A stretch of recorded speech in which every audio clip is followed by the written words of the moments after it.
आपका हमारे चैनल पे स्वागत है। इस वीडियो में हम आपको बताने जा रहे हैं कि संतान दोष क्या होता है। हम ज्योतिषीय कारण भी बताएंगे, उपाय भी बताएंगे और निवारण भी बताएंगे। पर इस वीडियो में हम आपको सिर्फ कारण बताने जा रहे हैं कि संतान दोष के क्या कारण होते हैं। देखिए, माँ और बच्चे का संबंध संसार में स्वार्थ रहित होता है। संतान के पश्चात ही लोग अपने जीवन को संपूर्ण मानते हैं। लेकिन कुछ ऐसे भी लोग हैं जिन्हें संतान प्राप्ति में बाधाएं आती हैं। हर विवाहित स्त्री चाहती है कि उसका भी कोई अपना हो जो उसे माँ कहकर पुकारे। और सामान्यतः अधिकांश महिलाएं भाग्यशाली होती हैं जिन्हें यह सुख प्राप्त होता है। फिर भी काफ़ी महिलाएं ऐसी हैं जो माँ बनने के सुख से वंचित रहती हैं। पर एनीवेज, इसमें दुखी होने की कोई आवश्यकता नहीं है। आज बहुत सारे ऑप्शंस हैं, आप किसी का भला भी कर सकते हैं। पर लोगों के दिमाग में है कि भाई अपना संतान होना चाहिए। माँ बच्चे को जन्म देती हैं और अपनी ममता प्रेम निस्वार्थ ही लुटाती है। तो स्त्री माँ बनकर सार्थक होती है और पिता बनकर पुरुष गौरवान्वित महसूस करता है। परंतु ज्योतिषीय बाधाएं भी आती हैं जिनसे संतान प्राप्ति में मुश्किलें पैदा होती हैं। तो चलिए, उपाय तो हम आपको बताएंगे, पर इसमें हम आपको कारण ही पहले बताने जा रहे हैं।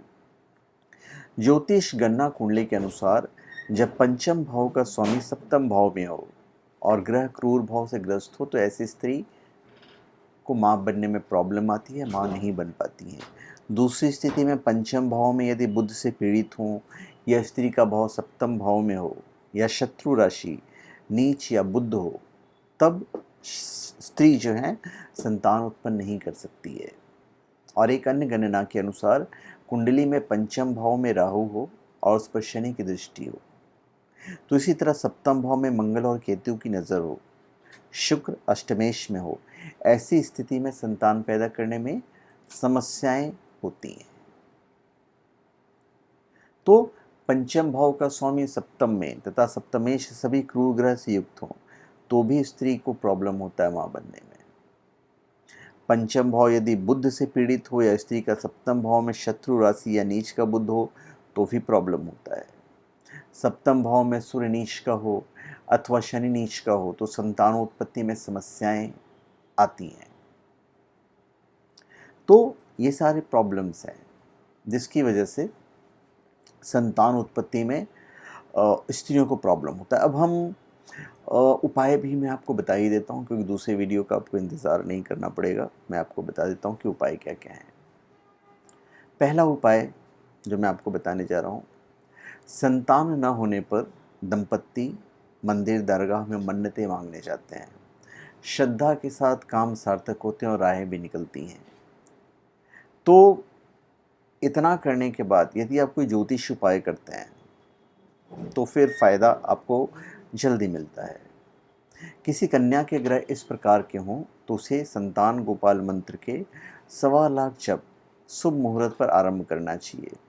और इसके साथ ही गोपाल मुकुंद और लड्डू गोपाल जी का पूजन भी आप कर सकते हैं। आप लड्डू गोपाल शालिग्राम भी अपने घर में स्थापित करके आप बिल्कुल उनकी पूजा कर सकते हैं।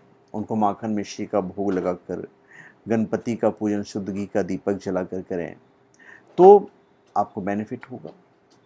इसमें जो मंत्र है संतान प्राप्ति की पूजन में जो सहायक मंत्र होते हैं वो है ओम ह्रम क्लीम देवकी सुत गोविंद वासुदेव जगतपते देहि में तन्यम कृष्ण त्वाहम शरणागत क्लीम ओम। सरल मंत्र है, ज़्यादा हार्ड मंत्र नहीं है। ओम क्लीम देवकी सुतो गोविंदो वासुदेव जगतपते देहि में तन्यम कृष्ण त्वामहम शरणागताह क्लीम ओम। ये आपका पहला उपाय है। सपत्निक केले के वृक्ष के नीचे बाल मुकुंद भगवान की आप पूजा कीजिए, बेनिफिट होगा। कदली वृक्ष का पूजन करें और गुड़ चने का भोग लगाइए। 21 गुरुवार पूजन व्रत करने से संतान की प्राप्ति होती है। 11 प्रदोष का व्रत करें और प्रत्येक प्रदोष को भगवान शंकर का रुद्राभिषेक करने से भी संतान की प्राप्ति होती है। देखिए, आस्था में बहुत बल है, पूजा में बहुत ताकत है। तो बिल्कुल आप सिर्फ कीजिए। बेनिफिट जो हैं, जैसे लोग बोलते हैं कि अब पता नहीं फल मिले या नहीं मिले, फल की चिंता मत कीजिए, फल देने वाला भगवान है। और भी उपाय हम आपको बताएंगे, जैसे कि आम, आंवला, नीम, पीपल के 5 पौधे लगाने से भी संतान की प्राप्ति होती है। आप किसी गरीब बालक को या बालिका को गोद में लीजिए, उन्हें पढ़ाइए। शिक्षा देना सबसे बड़ा पुण्य का काम होता है। उन्हें लिखाइए, पढ़ाइए। आप देखिए भगवान की कृपा आप पर भी होगी। कम से कम किसी भी अनाथ को आप पढ़ाकर तो देखिए, उनकी पूरी परवरिश तो करके देखिए। कभी कभी जब आप ऐसे काम करते हैं तो भगवान को भी अपनी जो उन्होंने लिख के भेजा है उन्हें बदलना पड़ता है। आप पीला हकीक का हार्ट पेंडेंट पहन सकते हैं। किसका? पीला हकीक का। बृहस्पति ग्रह का उपरत्न है पीला हकीक, जिससे न केवल संतान प्राप्ति में आ रही बाधाएं दूर होती हैं, बल्कि वैवाहिक जीवन में भी प्रेम और आपसी समझ बढ़ती है। पीले हकीक का हार्ट पेंडेंट धारण करने से जातक को दीर्घायु मिलती है, और जिन लोगों को फर्टिलिटी संबंधी समस्या है उन्हें भी इससे निजात मिलता है। तो इतने सारे उपाय हम आपको बताए हैं, आप कीजिए। और भी उपाय हैं, आप किसी ब्राह्मण से भी आप कंसल्ट कर सकते हो। आप हरिवंश पुराण पाठ का नियमित रूप से यदि आप शुरुआत करते हैं, गोपाल सहस्त्र नाम का पाठ कीजिए, हरिवंश पुराण का पाठ कीजिए, पंचम सप्तम स्थान पर स्थित कुग्रह का उपचार करें, दूध का सेवन करें, सृजन का देवता भगवान शिव का प्रतिनिधि विधि विधान से पूजा करें। कभी भी किसी की बद्दुआ मत लीजिए।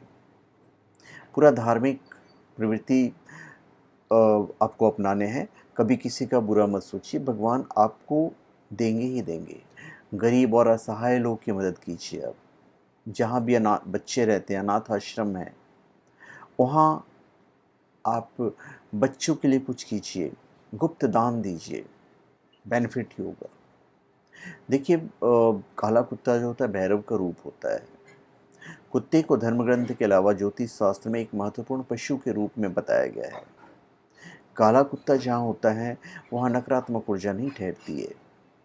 इसका कारण है कि काले कुत्ते पर एक साथ 2 शक्तिशाली ग्रह शनि और केतु का प्रभाव होता है। तो आप इन्हें बिस्किट वगैरह खिलाइए, इसका भी आपको बेनिफिट ज़बरदस्त होगा। कभी कभी पितृदोष भी हमें होता है, उसका भी आप क्या कीजिएगा, पीपल के पेड़ आप लगाइए, 5 पीपल के पेड़। लोग पीपल का पेड़ कहाँ लगाएं इस विषय में थोड़ी सी दिक्कतें होती हैं, पर अगर आप ऑनलाइन देखोगे तो बहुत सारे लोग क्या करते हैं, पीपल के पेड़ लगाते हैं। पीपल का पेड़ लगाना ऐसे भी पुण्य का काम होता है और अच्छा भी होता है, क्योंकि पीपल का ही एक पेड़ है जो आपको सबसे ज़्यादा ऑक्सीजन देता है, तो आप पीपल का पेड़ लगा सकते हैं। तो ये सब चीज़ें जब आप उपाय करते हैं तो आपको बेनिफिट मिलता ही मिलता है। जैसे पितृदोष है यदि आपकी कुंडली में, तो फिर उन्हें संतान सुख में बाधा ऑटोमेटिक आती है। तो कौवों को भोजन देने से पितृगण प्रसन्न होते हैं, ऐसा हमारे शास्त्रों में लिखा गया है, और पितृबाधा का प्रभाव कम होता है। तो शास्त्रों में या शास्त्रों के अनुसार इसका कारण ये है कि पितृपक्ष में पितृगण भी कौवे के रूप में पृथ्वी पर विचरण करते हैं, और अपने वंशजों द्वारा ब्राह्मण भोजन करवाने के बाद ब्राह्मणों के झूठे पत्तल से भोजन करते हैं, जिससे कि उन्हें मुक्ति मिलती है।